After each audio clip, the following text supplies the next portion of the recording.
What's up, wildlings? Colin Stuckert here, founder, CEO, Wild Foods Co. Another video about nutrition, real food-based, science-backed nutrition advice that you can take to the bank and cash it in for better health, better life, better longevity. All right, so today's topic is vegetable oils and how they are a silent killer and how they are a very hidden killer in our food system because they're in so many products and most people have no idea just how bad they are. So let's get to some of the primary reasons why vegetable oil is one, in everything, and two, is killing you.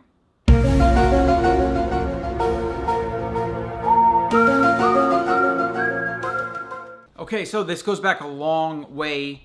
It goes back to the processed food revolution, the whole anti-fat dogma started by Ancel Keys, which basically tried to link through his 7 heart studies saturated fat and eating cholesterol to increase heart disease and to raise cholesterol. And so there was a lot of issues with this research. You can Google to find more about that. But basically, what happened was this became public policy. He was a very influential doctor that helped dictate kind of what the government and the food pyramid and all those things, what we were telling the public. And then the media picked up on it, of course, and he became a very sought after speaker and public figure. And as a result, we've had this whole anti-fat dogma for the past 30, 40 years has basically been killing people. And what happened is the food companies took advantage of this. And what they did is they were able to figure out that all these subsidized crops that the government has been subsidizing since World War II to basically make sure that we had enough food, corn, soy, wheat, things like that.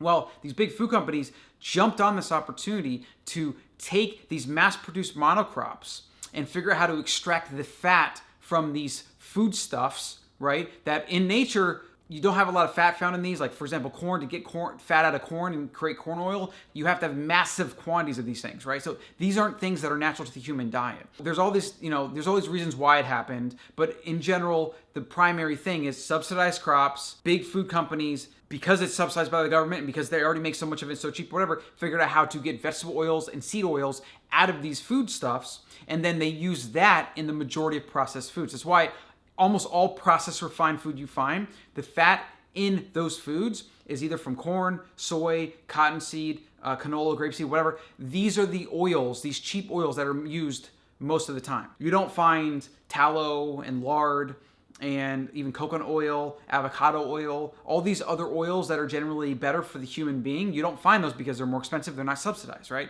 So you have all this cheap junk oil that is extremely omega-6 heavy, pro-inflammatory, and it's in the bulk of all processed food.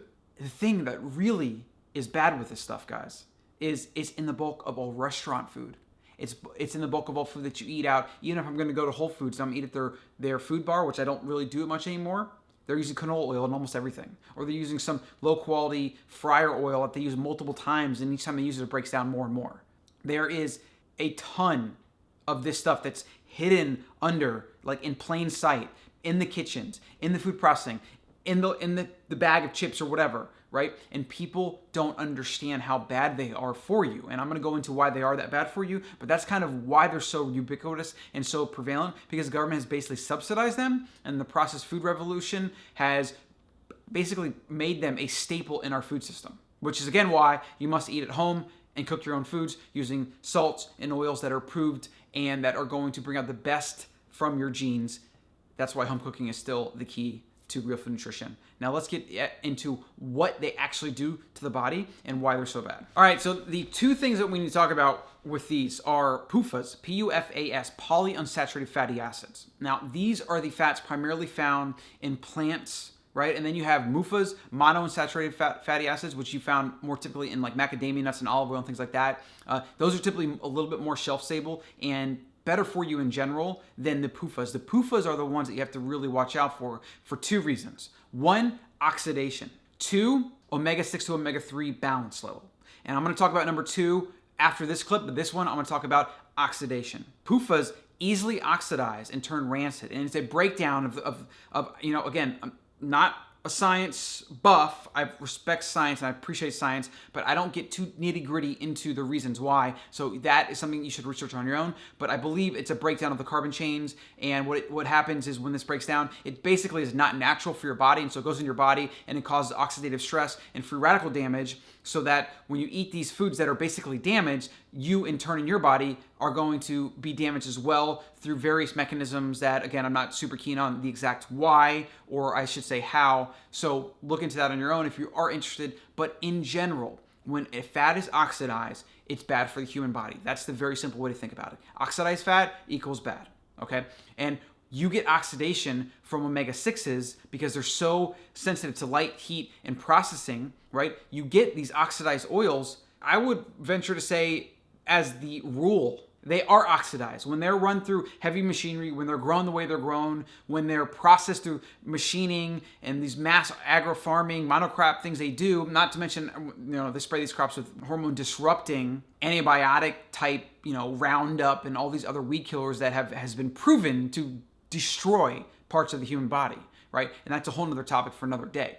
But you get this mass processing of these not natural vegetable and seed oils that is then used and transported in big vats, and who knows how they're stored and who knows how they're transported and who knows what temperatures they're exposed to. And then they get to a factory and they sit, who knows where they sit, and they go through who knows what machinery, right? And go through even more processing and refining and all these things, heat used often, mechanical friction used often.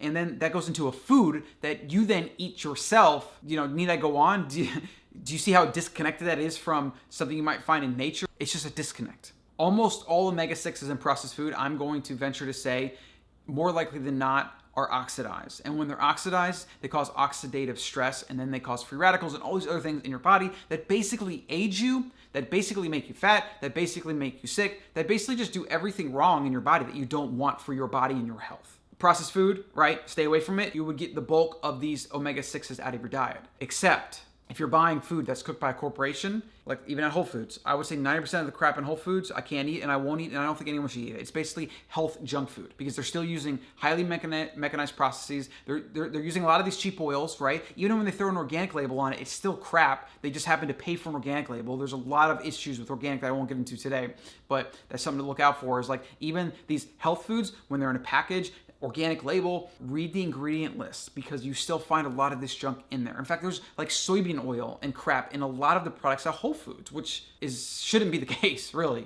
Make sure you're reading the ingredient list because you can still find, especially canola, that's a big one. Canola's kind of been the one that's like flown under the radar that, food manufacturers are using to let people think that it's, better or heart healthy or whatever, even though it's not. It's a highly refined, processed oil that is probably damaged and that is absolutely not going to do you any favors because the omega-6 load, which is what we're going to talk about in the next clip.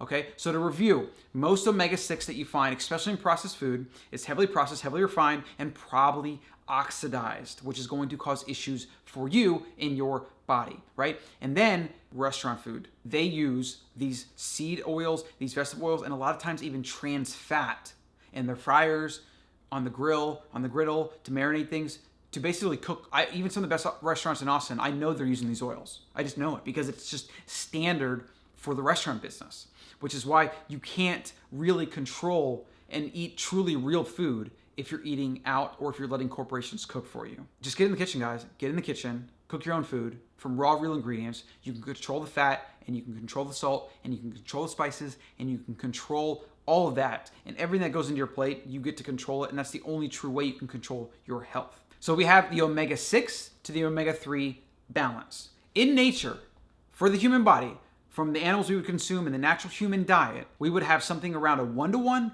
or a 3-to-1 of omega-3 to omega-6. For every 1 gram of omega-3, we would eat about 1 to 3 grams of omega-6. Right? So if we eat 10 grams of omega-6, we should be getting at least like 3 to 5 grams of omega-3. And ideally even closer to a 1-to-1 ratio because the more omega-6, the more this imbalance is off, the more you get inflammation. And the more you get inflammation, the more everything goes wrong. Inflammation is kind of a blanket term for like things in your body that are just effed up. So you don't want inflammation, you don't want oxidative stress. For our purposes, it's basically the same thing. Okay? So when you eat foods that are high in omega-6, and the typical Western diet is something like 20 to 40 to 1 of omega-6 to omega-3. The balance, because we eat so much omega-6, our omega-3s are trailing so low that we are going to have inflammation by just eating the standard American diet. Even for someone like me that really pays attention to what I'm eating, it's so much easier to eat omega-6 because it's kind of the primary fat that you find that's easy and ubiquitous and cheap, right? Compared to omega-3, which you find in fatty fish and grass-fed meats and wild game and things like that. Like, typically more expensive, typically a little bit more rare and harder to consume. Okay, of course, if you're eating, wild meats or grass-fed meat, like that, it's gonna do a lot for you. But just in general, nuts and seeds and just all the different foods, like the snack foods and things, like these are always, even when they're healthy, even when they're organic or whatever, or I should say better options, healthier, they're still going to have primarily omega-6 to omega-3. And so, and then we talk about like EPA, DPA, and DHA, which is only found in animal products, particularly fatty fish, grass-fed game. It's just harder to get omega-3s. And the problem with vegetable oils, one of the problems I should say, is they are extremely high in omega-6 and omega-9, right? They further skew that balance, further contribute to inflammation, and just further increase the chances you're going to live a shorter life than you would have had you had less omega-6 and more omega-3. A lot here, I know, but some takeaways for the video would be to watch the food you're eating at restaurants. Obviously, fried food, not good, right? They're frying in oxidized oils, probably a big vat of omega-6 oxidized cancer-causing oils is where they fry food, right? So stay away from that. Then stay away from as much processed refined food as you can. Food cooked by a corporation, like I said, is almost always used omega-6s and or using mechanisms and processes and techniques in big factory settings that are just removing the nature from the food. They're removing the nutrition. They're doing damage to your health when you ingest those foods. All right. The more you take food out of nature, the worse it is for you. Say no to processed refined foods. Avoid letting corporations cook for you, and avoid letting restaurants cook for you. Do as much cooking at home from raw, real ingredients as you can. And this video is sponsored by Wild Foods, guys. Get all of your real, raw food ingredients and supplements at wildfoods.co. Use code WILDCEO for 12% off your entire order. Leave some comments below. Questions, comments, feedback, whatever. Thanks for watching.